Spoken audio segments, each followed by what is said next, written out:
కాంట్రాక్టర్లు కుమ్మక్కైపోయారు. కరెంట్ కాంట్రాక్టర్లు ఉంది ఈనాడు ప్రొజెక్ట్ చేసుకొచ్చింది. ట్రాన్స్కోలో ట్రాన్స్కో 29 పనులకు వేరువేరుగా పిలిచిన టెండర్లను పోటీ లేకుండా దక్కించుకునేందుకు కొందరు కాంట్రాక్టర్లు హైదరాబాద్లో కొద్ది రోజుల కిందట రహస్య భేటీ అయ్యారు.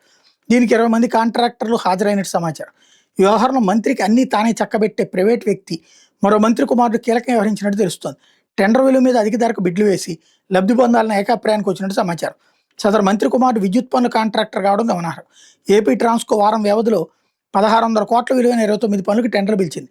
వీటిలో 400 కేవీ, 220 కేవీ, 132 కేవీ సబ్స్టేషన్లు, అనుసంధాన లైన్ల నిర్మాణ పనులు ఉన్నాయి.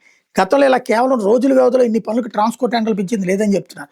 ఎక్కువ పనులకు ట్రాన్స్కో టెండర్లు పిలిచింది, వాటి పంచుకుందాం, ఎవరు ఏ పనికి బిడ్ వేయాలని మనమే నిర్ణయించుకుందాం, బిడ్ ఆమోదం పొందేందుకు వీలుగా పోటీ బిడ్లు ఎవరు వేయాలనే దాని మీద ఆలోచిద్దాం, దీనివల్ల అందరికీ లబ్ధి చేకూరుతుందని చెప్పి వీళ్ళందరూ మీటింగ్ అయ్యారని చెప్తుంది. పేరు రాయడానికి ధైర్యం చాలలేదు.